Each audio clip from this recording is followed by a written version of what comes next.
I'm Rachel from Harmony Disruption. I'm sorry, people Harmony are yelling. Disruption. Harmony disruption? Yes. Well, I like the dissonance in the name. That's really well done. All right, so what are you vending here?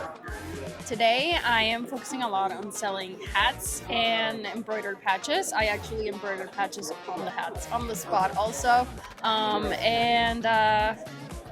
To be honest, my background is in sewing, so that's why I also have a little mimic pet bed. I don't think you got it on your shot, but I'm sure we're gonna get to it. We will do some B-roll footage for that. Of course. So you're doing the embroidery on the hats, and I can see you have. I'm going to get B-roll, but we have a whole line of things here. The machine to do it, so people are customized their hat right here, and it is not the cheap hats with the plastic on the inside. These are really cool, nice fitting hats. Yeah, they're 100% cotton. I'm a big fan of this kind of cleanup hat. That's why I'm rocking one right now. So yeah, I didn't want to like cheap out, but I did want to go for something that's like cute, comfortable, breathable. Awesome. How long have you been doing this? Interesting question. There's a bit of a story there. Okay. But on and off for about a couple of years now. Okay. And how did you get into it? Another interesting question. So my first interaction with a sewing machine, I was probably like 5 years old. Wasn't really using it. I just said interacting it. Gotcha. So it was my mom's, and I was just fascinated with sewing and how it's, if you ask me, it's kind of like a puzzle that you get to interact with and maybe wear it or maybe go to sleep with or even use it for like bags and whatnot. But yeah, that's kind of been happening. And it has grown into this. It You've been doing has. this for a couple of years now. So we have a lot of RPG themed stuff here. So how did you get involved in RPGs? So my fiance is a big Dungeons and Dragons fan. And I will admit I didn't really know what that was before I met him, and then I got introduced to it, and I like how it's pretty fantasy based and it invites your imagination to run wild, or as wild as you can let it be.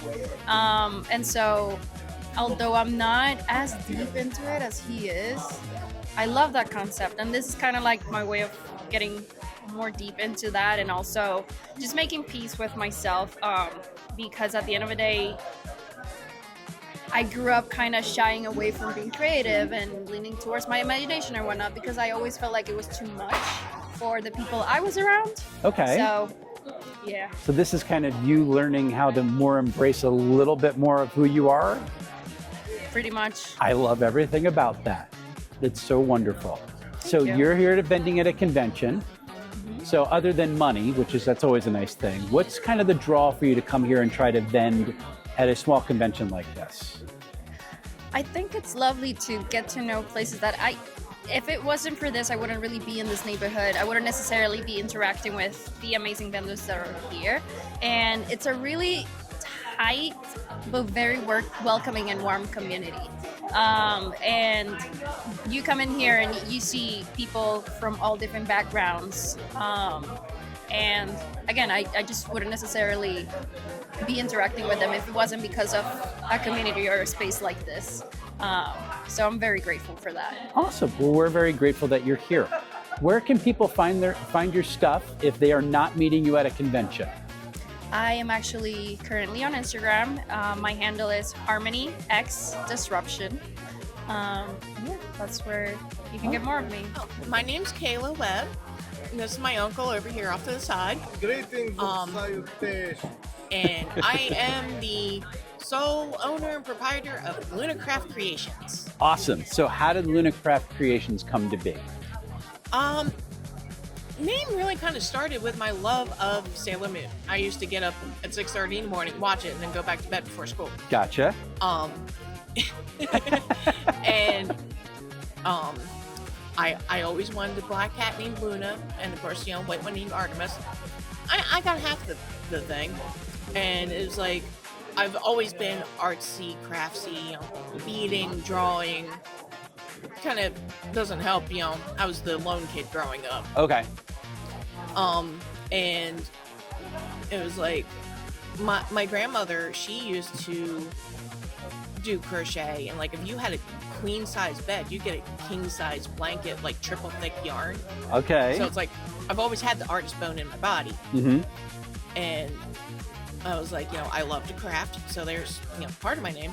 And then I was like, creations, if I do that, I'm not tied down to just one thing. Okay. I can bounce around. So it's like I do beadwork, I do potions, but yeah, most of it is crochet.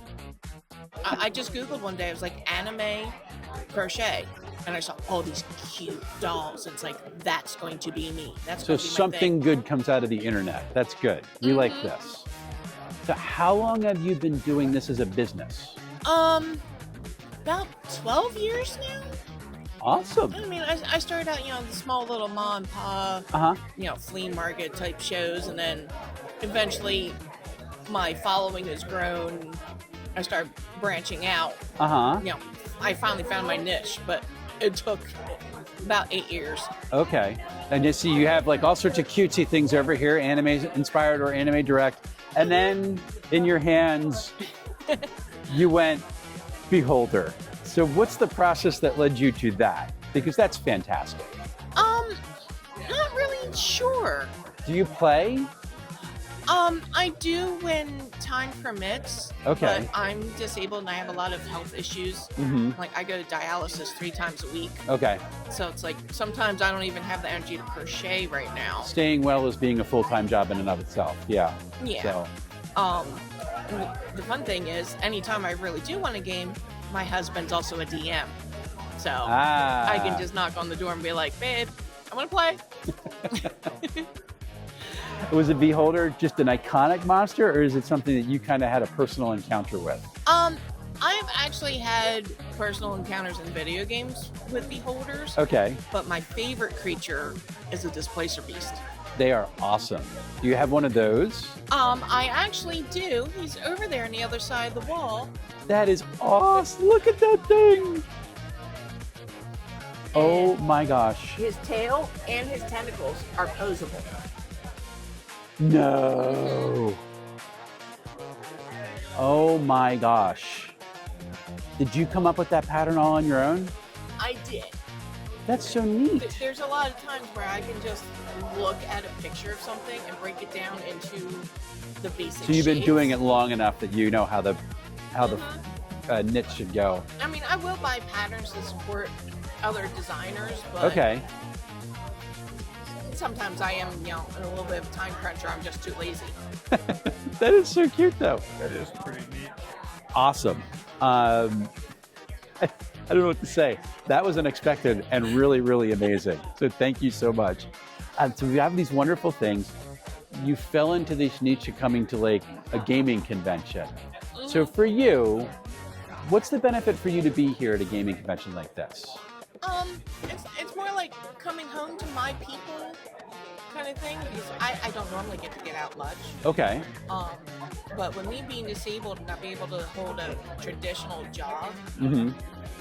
I always feel like I have to be productive, and I can't just sit and stare at the TV, as my uncle is sitting there apparently pimping me out with my plushies. So a lot of times when I'm home and I'm just sitting watching TV, if I'm not playing a video game, Okay. I need something for my hands to do. Mm-hmm. So this ends up being a byproduct of it. Cool. You turned it into a business, and you get to hang out with people who like you, which is just, and a lot of times are like you.